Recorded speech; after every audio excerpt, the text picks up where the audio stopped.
صداقت۔ ایک دوست نے دوسرے سے پوچھا، بھائی آپ نے زندگی میں پہلا جھوٹ کب بولا؟ دوست نے جواب دیا، جس دن میں نے یہ اعلان کیا کہ میں ہمیشہ سچ بولتا ہوں۔ سچ اور جھوٹ ہماری زندگی میں کچھ اس طرح شیر و شکر ہو گئے ہیں کہ ان کو جدا کرنا مشکل سا ہے۔ کاذب ماحول میں صادق کی زندگی ایک کربلا سے کم نہیں۔ ایک شیخ نے اپنے مرید کو خرقہ خلافت عطا کیا اور اسے کسی بستی میں تبلیغ کے لیے بھیج دیا۔ کچھ عرصہ بعد شیخ کو اطلاع ملی کہ ان کا مرید بڑا کامیاب ہے، سب لوگ اس سے خوش ہیں۔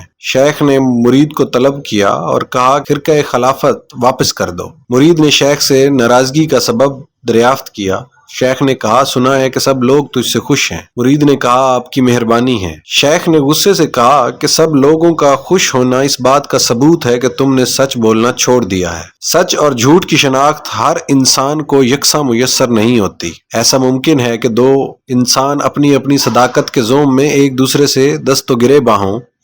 ایک انسان کا انداز فکر دوسرے انسان کے انداز فکر کے برابر نہیں ہوتا۔ شعور اور ترجیحات کا فرق ایک ہی صداقت کے بیان میں فرق پیدا کر دیتا ہے۔ شبنم کے قطرے صبح کی مسکراہٹ بھی ہیں اور رات کے آنسو بھی۔ انداز نظر بدل جائے تو نظارہ بدل جاتا ہے۔ ہم اپنے بچوں کو سچ بولنے کی تلقین کرتے ہیں۔ ہم انہیں کہانیاں سناتے ہیں، پریوں کی کہانیاں، جنات کی، شہزادوں کی، بادشاہوں کی کہانیاں، اور یہ سب کہانیاں جھوٹ ہیں۔ بچے صداقت کا مفہوم کیا سمجھیں گے؟ اس طرح ایک بچہ نابالغ ہونے کے ناطے اور بھی کئی صداقتیں سمجھنے سے قاصر ہے۔ ہمارا افسانہ، ہمارا ڈرامہ، سفر نامہ، انشائیہ، غنائیہ، تخلیقی صداقت تو ضرور ہے، لیکن عین صداقت ناممکن ہے۔ اگر ادبی تخلیقات کو سچ کہا جائے تو جھوٹ کیا ہے؟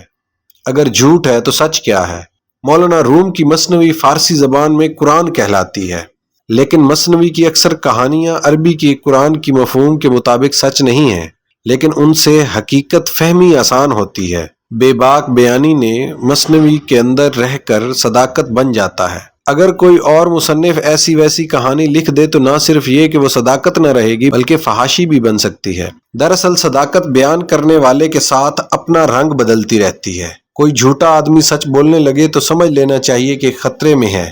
سچ وہی ہے جو سچے کی زبان سے نکلے۔ سچے انسان کا جھوٹ مصلحت پر مبنی ہو سکتا ہے، لیکن جھوٹے انسان کا سچ منافقت کے علاوہ کچھ نہیں ہو سکتا۔ منافق کی تعریف یہ ہے کہ وہ مومنوں کے سامنے کہتا ہے کہ وہ ایمان لایا، اور جب خلوت میں اپنے شیاطین کے پاس ہوتا ہے تو کہتا ہے کہ اس نے مومنوں کو بیوقوف بنانے کے لیے ایمان کا اعلان کیا۔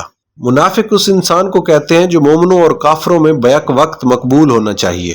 بعض اوقات سچ کا بیان بے ربط ہونے کی وجہ سے بے معنی ہو جاتا ہے اور اس طرح اپنا مفہوم کھو دیتا ہے۔ مثلا اگر میں یہ کہوں کہ سورج مشرق سے نکلتا ہے، زمین گول ہے، پرندے ہوا میں اڑتے ہیں، آج ہفتہ ہے، میں خوشاب کا رہنے والا ہوں، نوائے وقت اچھا اخبار ہے، یہ بیان صداقت تو ہے لیکن بے ربط ہے، اس لیے لغو ہے۔ صداقت کے اظہار کا وقت ہوتا ہے، ہر وقت کی ایک صداقت ہے۔ غریب اور امیر کی صداقت میں فرق ہے، کم علم انسان اور علم والے انسان کی صداقت میں فرق ہے، بے یقین انسان کی صداقت میں بھی فرق ہے۔ ہم سچ کو اپنی سچائی کے معیار کے مطابق جانتے ہیں۔ قاتل اور مقتول کا رب تو ایک ہے، لیکن دونوں فریق بیک وقت اس صداقت کو کیسے مان لیں؟ بیمار اور صحت مند انسان ایک ہی صداقت کو ایک جیسا نہیں مان سکتے۔ غرض یہ کہ ہر انسان اپنے معیار فکر سے سچ اور جھوٹ کا اندازہ کرتا ہے۔ محبت کرنے والوں کی صداقت اور ہے، محروم محبت کا سچ اور۔ مثال کے طور پر لفظ انسان کو لیں۔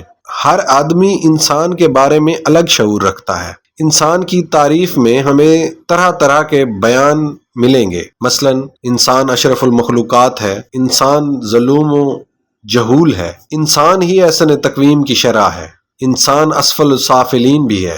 فطرت انسان پر فخر کرتی ہے، فطرت انسان کے اعمال پر شرمندہ ہے۔ انسان روشنی کا سفیر ہے، انسان اندھیرے کا مسافر ہے۔ انسان کو سوچنے والا بنایا گیا ہے، اس کے سینے میں دھڑکنے والا دل ہے۔ انسان کے پاس سوچنے کا وقت ہی نہیں، اس کے سینے میں برف کی سل ہے۔ انسان کو انسان سے محبت ہے کہ انسان انسان پر مرتا ہے۔ انسان کو انسان سے اتنی نفرت ہے کہ انسان انسان کو مارتا ہے۔ انسان رحمان کا مظہر ہے، انسان شیطان کا پیروکار ہے۔ انسان فطرت کے ہر راز سے باخبر ہے، انسان اپنے آپ سے بے خبر ہے۔ انسان کی خاطر اللہ نے شیطان کو دور کر دیا، شیطان کی خاطر انسان اللہ سے دور ہو گیا۔ انسان کو اس کے عمل اور ارادے میں آزاد رہنے دیا گیا۔ انسان کے عمل پر جبر کے پہرے بٹھا دیے گئے۔ انسان کو اللہ نے آزادی دی، بادشاہی دی، عزت دی۔ انسان کو کسی نے مجبوری دی، غلامی دی، ذلت دی۔ انسان حیا کا پیکر ہے، انسان لطافتوں کا مرقع ہے، انسان جنسیات کے تابع ہے، انسان معاشیات سے مجبور ہے، انسان سماج بناتا ہے، انسان سماج شکن ہے، انسان صلح کا خوگر ہے، انسان جنگ و جدل کا شائق ہے۔ انسان کو علم ملا، زندگی ملی، انسان کو جہالت ملی، موت ملی۔ انسان دنیا میں بہت کچھ کھوتا ہے، بہت کچھ پاتا ہے۔ انسان نہ کچھ کھوتا ہے نہ کچھ پاتا ہے، وہ صرف آتا ہے اور جاتا ہے۔ غرض یہ کہ ایک لفظ انسان کی صداقت ہی اتنی وسیع المعنی ہے کہ اس کے کوئی معنی نہیں۔ انسان سب کچھ ہے، انسان کچھ بھی نہیں۔ انسان کے بارے میں کیا بات سچ ہے، کچھ فیصلہ نہیں ہو سکتا۔ انسان اپنے عقیدے کو سچ اور دوسروں کے عقائد کو جھوٹ کہتا ہے۔ ہم اپنے وطن کی خاطر مر جائیں تو شہید، دشمن اپنے وطن کی خاطر مر مٹے تو واصل جہنم۔ ہم یہ نہیں سوچ سکتے کہ دوسروں کا عقیدہ ان کے لیے اتنا ہی واجب الاحترام ہے جتنا ہمارے لیے ہمارا عقیدہ۔ پیدا کرنے والے نے ہی خیر اور شر کو تخلیق فرمایا، انسانوں کی سرشت میں دنیا کی محبت اور آخرت کی طلب رکھ دی۔ فطرت نے کسی کے ہاتھ میں کاسہ گدائی دے دیا اور کسی کے سر پر تاج شاہی پہنا دیا۔ ایک کی خوشی دوسرے کا غم ہے۔ سچ اور جھوٹ کی پہچان یکساں کیسے ہو سکتی ہے؟ ہم جو کچھ دیکھتے ہیں اسے ویسے ہی سچ سمجھ لیتے ہیں۔ دوربین خوردبین نے ثابت کر دیا ہے، ہم جو کچھ دیکھتے ہیں وہ ویسے سچ نہیں۔ ہم ساکن ہیں لیکن ہم متحرک ہیں۔ ہماری عمر بڑھ رہی ہے لیکن ہماری عمر کم ہو رہی ہے۔ یہ سچ ہے کہ انسان نے انسان کو آسائشیں دی ہیں، انسان کو تحفظ دیا ہے، انسان کو زمین سے اٹھا کر آسمان تک پہنچا دیا ہے۔ لیکن یہ بھی سچ ہے کہ سائنس نے انسان کا جینا حرام کر دیا، انسان کو غیر محفوظ بنا دیا۔ انسان کا آسمانی سفر زمین پر آگ برسانے کے لیے ہو رہا ہے۔ سچ اور جھوٹ صرف پہچان کے درجے ہیں، ان میں سے کچھ باطل نہیں۔ اس کائنات میں سب سے بڑی سچائی یہ ہے کہ جو کچھ تخلیق کیا گیا ہے وہ باطل نہیں ہے۔ ایک ملک کی سچائی دوسرے ملک کی سچائی نہیں ہے۔ ہم جس شے سے کراہت کرتے ہیں وہ دوسرے ملک میں مرغوب غذا ہے۔ اسی طرح ایک زمانے کا جھوٹ دوسرے زمانے کا سچ ہو سکتا ہے۔ فاصلوں سے سچ نظر آنے والی شے قریب سے دیکھو تو جھوٹ ہے، سراب ہے۔ زمین پر چاند کی چاندنی ہے لیکن چاند پر چاندنی نہیں۔ اب اصل صداقت کیا ہے؟ زندگی کا خواب الگ ہے، خواب کی زندگی الگ۔ انسان کسی ایک صداقت کے سفر میں ہوتا ہے، اسے راستے میں اور طرح کی صداقتیں ملتی ہیں، وہ انہیں جھوٹ سمجھ کر چھوڑ دیتا ہے۔ انسان اپنے لیے جو کچھ پسند کرتا ہے عین ممکن ہے کہ کسی کے لیے نقصان دہ ہو، اسی طرح وہ اپنے لیے جو کچھ ناپسند کرتا ہے عین ممکن ہے کہ وہ اس کے لیے مفید ہو۔ یعنی ہماری اپنی پسند اور ناپسند کی صداقت بھی جھوٹ ہو سکتی ہے۔ اسی طرح منافقین اگر مسجد بنائیں اور ان کی نیت یہ ہو کہ مسلمانوں کو نقصان پہنچایا جائے تو یہ حکم ہے کہ ایسی مسجد کو گرا دیا جائے۔ مسجد سچ ہے لیکن بدنیت انسان بنائے تو جھوٹ ہے۔ ہر انسان سچ اور جھوٹ کا فیصلہ نہیں کر سکتا۔ ایک عدالت کا سچا فیصلہ دوسری عدالت میں ہی جھوٹ ہو جاتا ہے اور دونوں عدالتیں سچی ہیں۔ سچ اور جھوٹ کی پہچان اسی لیے ناممکن ہے کہ سچ اور جھوٹ کا تعلق عقیدے سے ہے، تسلیم سے ہے، اس میں تحقیق کا پہلو کم ہے۔ ہم سچائی کی تلاش میں نکلیں تو ہمیں سچائی نہیں ملے گی، سچائی نہیں مل سکتی۔ زیادہ سے زیادہ ہم صرف سچے انسان تک پہنچ سکتے ہیں۔ ہم جس انسان کو سچا مان لیں اس کا فرمایا ہوا ہر لفظ سچ ہے۔ سچے کا فرمان سچ ہے۔ سچے کو ماننے کے لیے ہمیں خود سچائی کا راستہ اختیار کرنا ہے۔ صادق کو ماننے والا صدیق ہی تو ہوگا۔ صادق کی ہر بات صداقت ہے۔ اسی صداقت کے حوالے سے ہی صداقت کائنات یا صداقت ہستی کی پہچان ممکن ہے۔ اگر صادق کا حوالہ نہ ہو تو سچ اور جھوٹ کے الفاظ اپنی اہمیت کھو بیٹھتے ہیں۔ ہم نے سچے دل سے صداقت کی ہر بات کو سچ مان کر زندگی کا شعور حاصل کرنا ہے۔ صادق تک رسائی ہی اصل صداقت ہے۔ صادق مل گیا تو سب صداقتیں مل گئیں۔ صادق کے مخالف راستے میں کذب ہے، جہل ہے، بلکہ ابو جہل ہے۔ صادق کے فرمان میں اپنی صداقتیں اور اپنی وضاحتیں شامل کرنے سے سچ میں دراڑیں پڑ جاتی ہیں۔ صادق الہام بولتا ہے، ہم ابہام بولتے ہیں۔ قرآن پاک اللہ کا کلام ہے، سچ ہے، حق ہے۔ تفسیر انسان کی وضاحت ہے، ممکن ہے سچ نہ ہو۔ الہامی کتاب کی تفسیر صاحب الہام ہی لکھ سکتا ہے۔